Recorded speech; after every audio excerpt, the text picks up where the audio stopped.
Thank you. Thank you very much. Student Activities Officer. The Student Activities Officer supports and develops engagement and inclusivity in extracurricular activities at the University of York, including societies, media, raising and giving, volunteering, and other events. The Student Activities Officer represents more than 200 student groups to the university, lobbying for their interests and making sure that they receive the recognition that they deserve.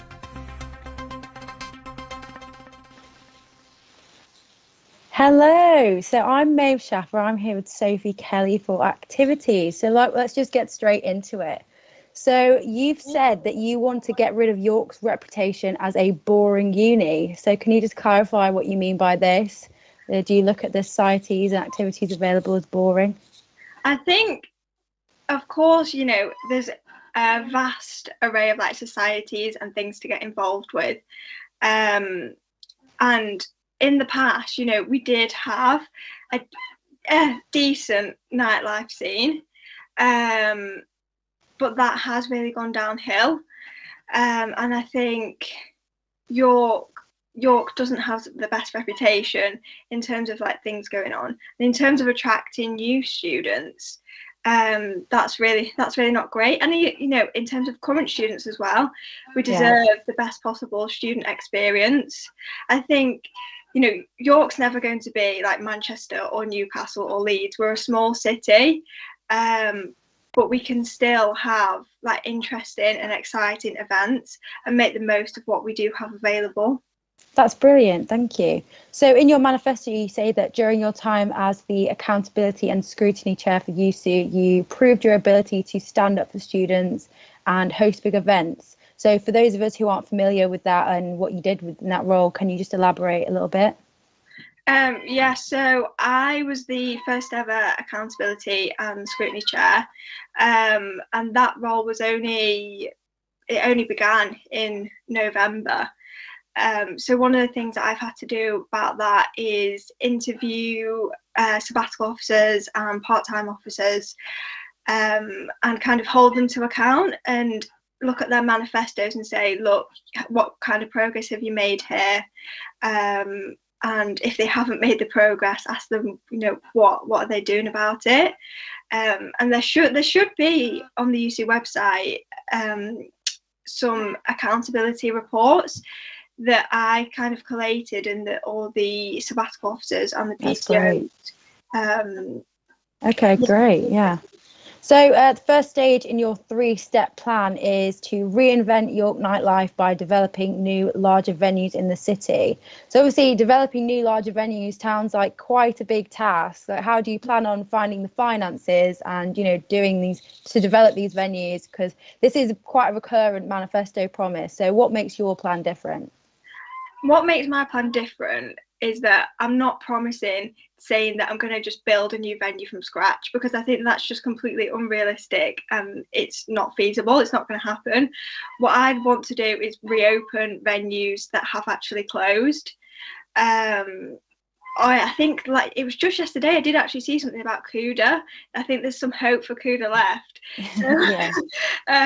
It'd be great to work with the people that are involved in that, to kind of reopen it and in a sense build back better post-COVID. Yeah, that's great. So you've said you're going to finally implement a regular club night on campus. So where's this going to be and why do you think this hasn't actually already happened before?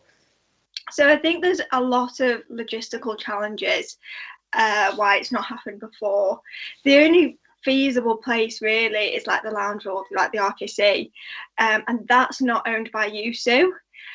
And every time they use it for an event, it's very kind of costly to hire out from the university, because I said it isn't owned by USU. So I think the way to go forward from that is to maybe trial, every 2 weeks, have a club night on campus, and see what works. And really, to be honest, consult with students. If people want it every week, then we'll do it every week. If people want it every 2 weeks, we'll do it every 2 weeks. It's just whatever the students want.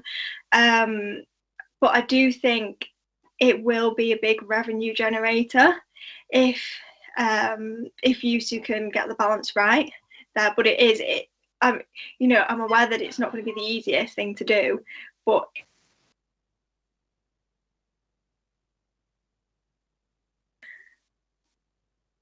Oh, sorry, it seemed to have hit some internet difficulties there. You just froze. But I'll ask you another question. So your manifesto talks a lot about in-person activities such as nightlife and venues. But do you have any backup plans now that COVID during freshers is no longer unprecedented?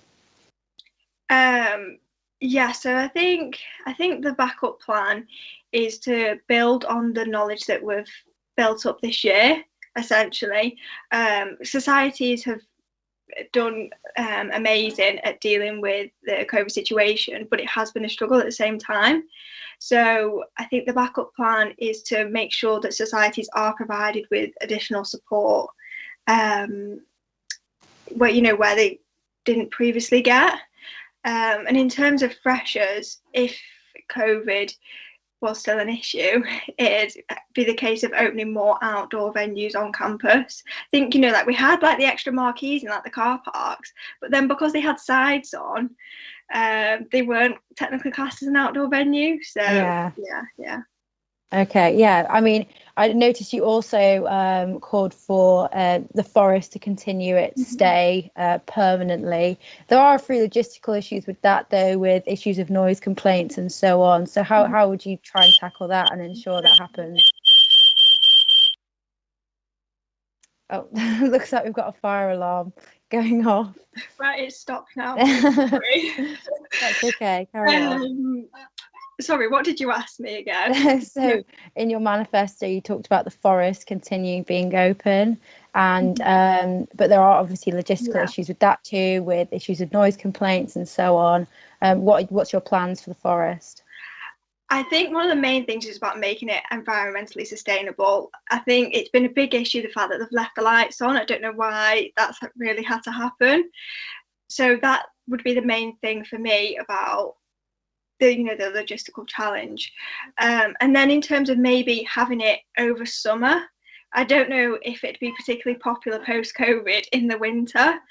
So it might be a permanent feature in the summer. I think that'd work really quite well. Yeah, definitely. Especially with like having live music. That's one of the other things that I really want to do. In the past, we've had quite a lot of live bands and DJs and things on campus, and we've not really done that in the past few years. So I think that'd be a really good space to hold those kind of events. Yeah, for sure. So you are running against quite a few activities candidates this year, Sophie. So what makes you stand out amongst the rest?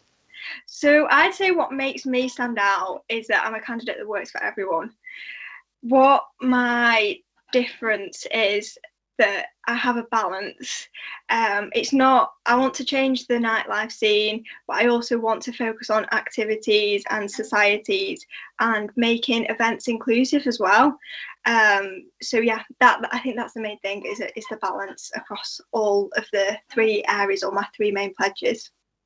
Yeah, great. So some other candidates have actually promised to work with events organised outside of York, such as your party network or offbeat events. Do you also plan to do this? What's your opinion on that? I think, of course, I want to involve as many kind of stakeholders as possible, because that's how we get best events. It needs to be informed by students and what students actually want, and that's really been lacking in previous years, especially with like York parties. They'd kind of dominate the nightlife scene, and there would be no kind of student input, and students wouldn't have a choice. Like, you either go on a York parties night out or you stay in, so that they had the monopoly on that. So I think that contract definitely needs to be reviewed as well. Yeah, but would you stand by your party network, knowing that they've been involved in facilitating planning of parties in lockdown, or what's your opinion on that? Well, obviously I don't agree with them planning parties in lockdown. But from my understanding, I thought, from what I've seen, is that they weren't going against the rules. Well, that's what they say on. Okay, and just quickly before we go, is there anything you just want a lasting impression, the last thing to say? Yeah, I think I'd just like to reiterate that I am a candidate that will work for everybody. Right. I will listen to people, and yeah, I'm very approachable. Yeah, so I'm sorry, that's all we have time for. So just handing over to Sarah, who's interviewing candidates for Bain.